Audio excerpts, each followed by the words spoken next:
And we have Apple, as you know, is coming in. And I had a little problem with Tim Cook yesterday. The Grand Hall of the International Summit was filled with an air of sharp expectation.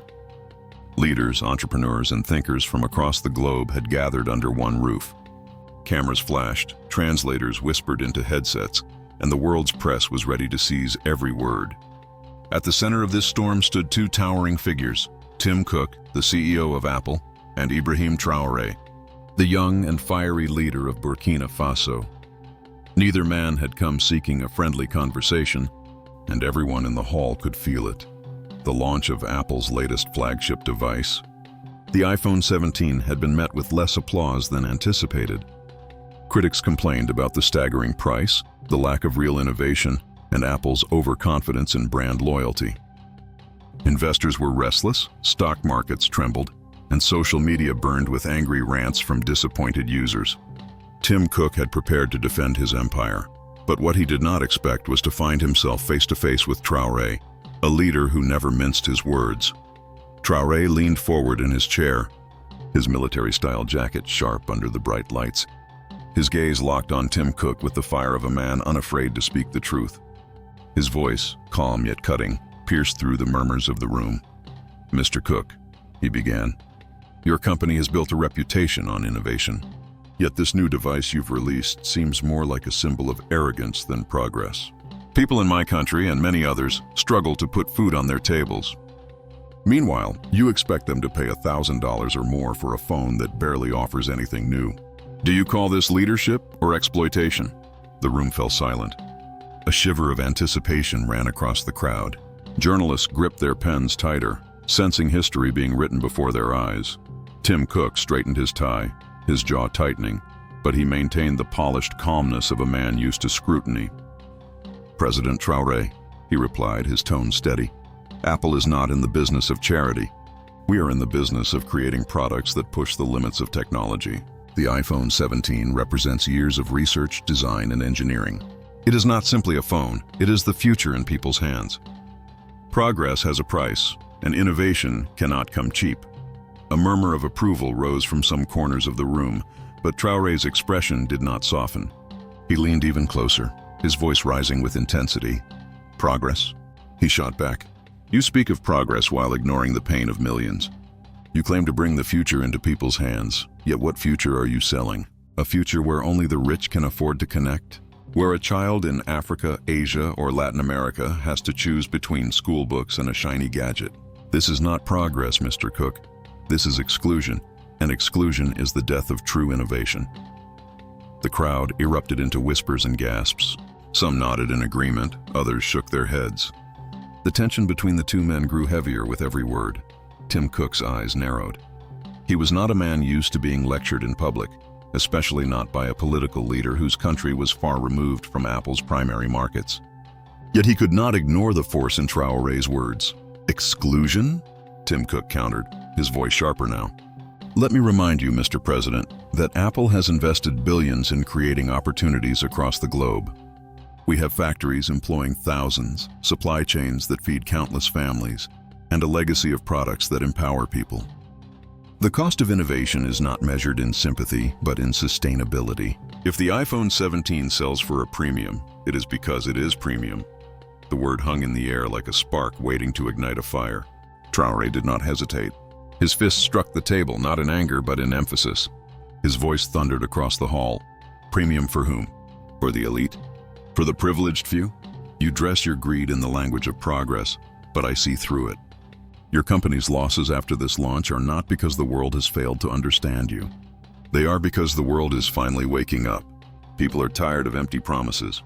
They want real change, not recycled devices and shiny boxes." The audience broke into applause, though others remained cautious, their eyes darting between the two men. Tim Cook felt the sting of those words, but he would not retreat. His career had been built on turning pressure into diamonds, and this was no different. "President Traoré," he said, his voice firm but laced with steel, "Apple has never claimed to solve all the world's problems. We are not politicians. We are innovators. If people choose our products, it is because they believe in quality, reliability, and trust. If you call this greed, then perhaps you misunderstand the very foundation of global business. Traoré rose slightly in his seat, his presence commanding, his tone unwavering. "And perhaps, Mr. Cook, you misunderstand the foundation of humanity. Technology should uplift, not divide. It should bring hope, not despair.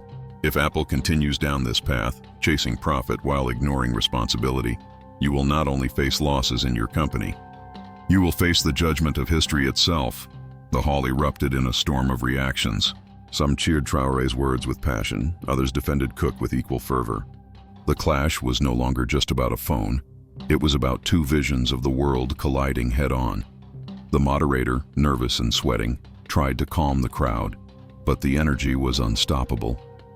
Cameras zoomed in on the two men, capturing every flicker of expression, every spark of fire in their eyes.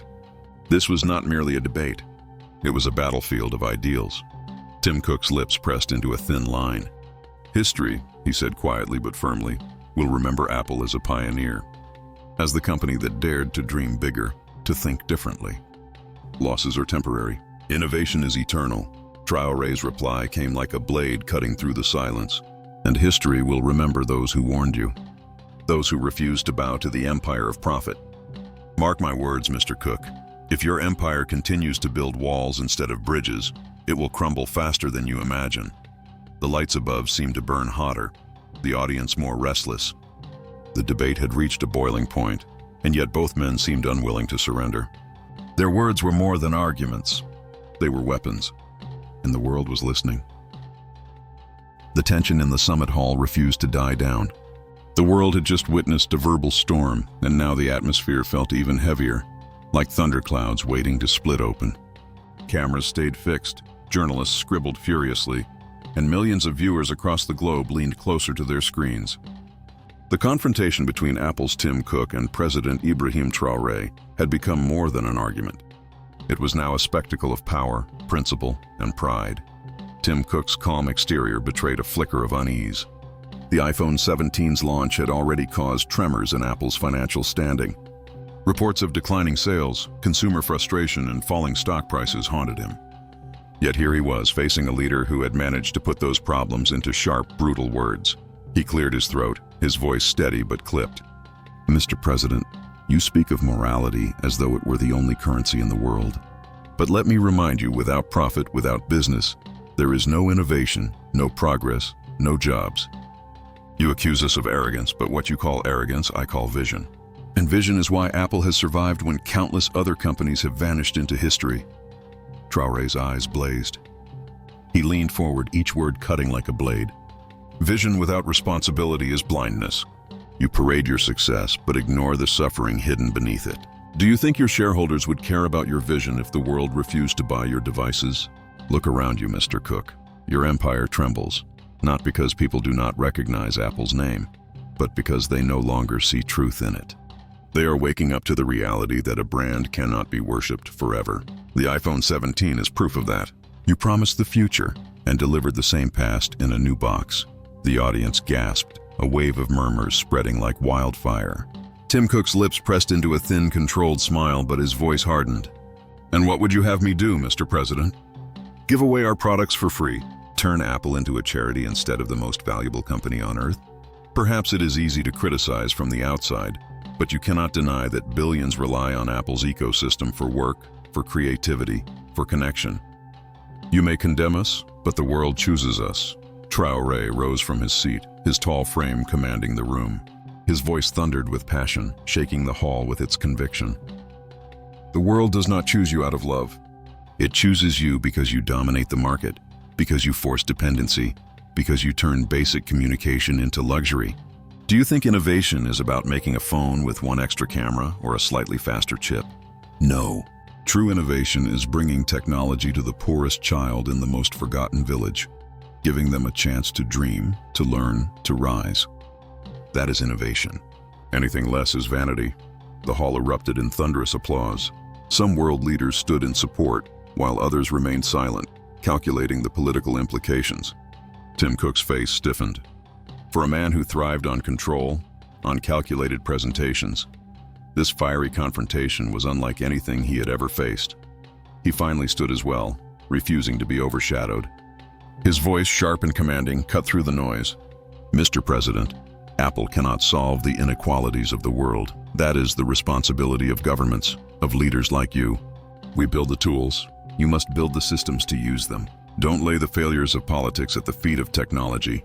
Traoré's reply came like a hammer strike. And yet your tools are locked behind golden gates. You speak of governments, but your influence surpasses governments. When Apple sneezes, markets tremble. When you raise prices, millions are excluded.